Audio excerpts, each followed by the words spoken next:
क्या वजह है इस तेजी के और आगे क्या हो सकता है, आपके लिए रिस्क क्या है और उन रिस्क को आप कैसे फिक्स कर सकते हैं, यही आज हम यहां पर चर्चा करेंगे। हमारे साथ 3 मेहमान हैं जो आज आपको गाइड करेंगे।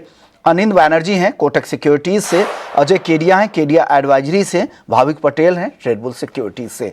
आप तीनों मेहमानों का बहुत बहुत शुक्रिया और गुड मॉर्निंग, सुप्रभात आप तीनों को।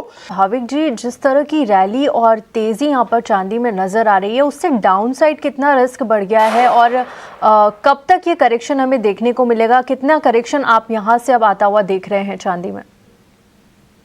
Good morning Tripti ji. I think ये $1 मिलियन क्वेश्चन है, क्योंकि सब जानते हैं करेक्शन तो आएगा, बट कब करेक्शन आएगा वो किसी को पता नहीं है। और जिस हिसाब से रैली चल रही है, आई थिंक लास्ट वीक से ही लोग जब से $100 के ऊपर जा रहा है तब लोग रहता है कि यहाँ पे भी करेक्शन आ सकता है यहाँ पे, क्योंकि अगर हम ऑप्शंस के डेटा भी देखें तो काफी सारे पुट्स के ऑप्शंस जो थे 100 पे थे, बट जैसे ही उसके ऊपर आए 117 तक कल हमने देखा था और इतनी वॉलेटिलिटी बढ़ गई है कि 117 से सीधे 102 के करेक्शन देखा और अभी अगर देखें तो 108 पे। तो आई थिंक मुझे लग रहा है कि जब तक 100 के नीचे नहीं जाता है तब तक कोई करेक्शन एक्सपेक्टेड नहीं है। 100 के नीचे जाता है तो आई थिंक $90 तक के लेवल्स हम देखने को मिल सकते हैं, जो again it is a very good level for buying.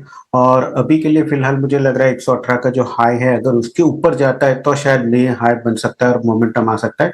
Otherwise expected है 102 से 118 की जो रेंज है उसी में ट्रेड करे। और यहाँ पे अभी इंट्राडे ट्रेडर्स के लिए बहुत डिफिकल्ट हो गया है, क्योंकि जिस हिसाब से वॉलेटिलिटी है और उसके हिसाब से ऑप्शंस के जो प्रीमियम भी इतने हाई है, तो डिफिकल्ट रहता है ट्रेडर्स के ट्रेड करने के लिए। तो अभी के लिए तो मैं फिलहाल बोलूंगा कि प्राइसेस वॉच कीजिए, अगर आपके पोजीशंस बाय में है तो प्रॉफिट बुक कीजिए, और 102 के नीचे अगर जाता है तो ही मुझे लग रहा है करेक्शन आ सकता है।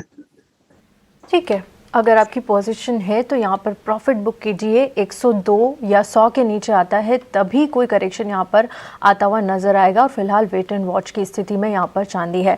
भाविक जी, आपको क्या लगता है गोल्ड में कितना कॉशियस रहना चाहिए और यहाँ पर भी क्या कोई करेक्शन आता हुआ नजर आ रहा है आने वाले दिनों में?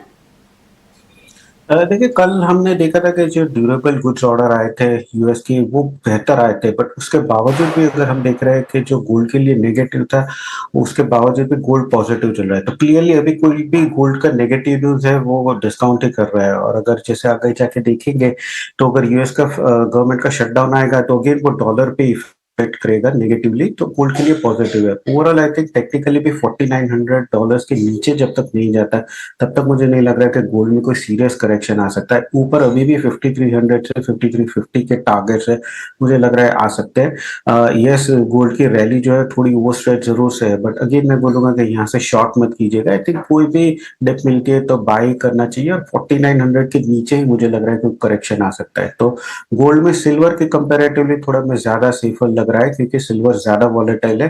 गोल्ड कंपेरेटिवली अभी भी अच्छा है, जो जियोपॉलिटिकल कंसर्न्स है वो बने हुए हैं, सेंट्रल बैंक की बाइंग है वो भी बनी हुई है, तो फंडामेंटल फैक्टर्स कोई है नहीं अभी फिलहाल बड़ी करेक्शन। आई थिंक 4900 के लेवल्स काफी इंपॉर्टेंट है, अगर उसके नीचे जाता है तो ही मुझे लग रहा है करेक्शन आ सकता है। ठीक है, 4900 के लेवल्स यहाँ पर क्रूशियल है, उसके नीचे जाता है तो ही कोई करेक्शन आपको आता हुआ नजर आएगा। चलिए भाविक, आप बता दीजिए नेचुरल गैस में क्या लग रहा है आपको यहाँ से?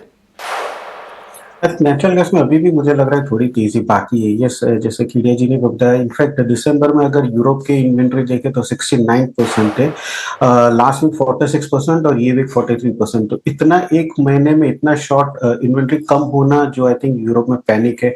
और दूसरा, यूरोप जो है अभी कंप्लीटली यूएस के एलएनजी के एक्सपोर्ट के ऊपर ही है, और अभी यूएस में भी 10% प्रोडक्शन हॉल्ट हुआ है फ्रीजिंग की वजह से, और वहां पे भी अभी इन्वेंट्री थोड़ी कम हो रही है। तो आई थिंक ये लग रहा है कि शॉर्ट टर्म में अभी भी जब तक पोलर वोर्टेक्स है तब तक आई थिंक ये तेजी जो है वो कंटिन्यू रह सकती है। आई थिंक फरवरी के बाद शायद हम वापस से करेक्शन देखने को मिल सकता है। तो फरवरी कॉन्ट्रैक्ट अगर 340 के नीचे आता है तो 334 के स्टॉप लॉस से बाय कर सकते हैं। टारगेट ऊपर का अभी भी रख सकते हैं 352 का।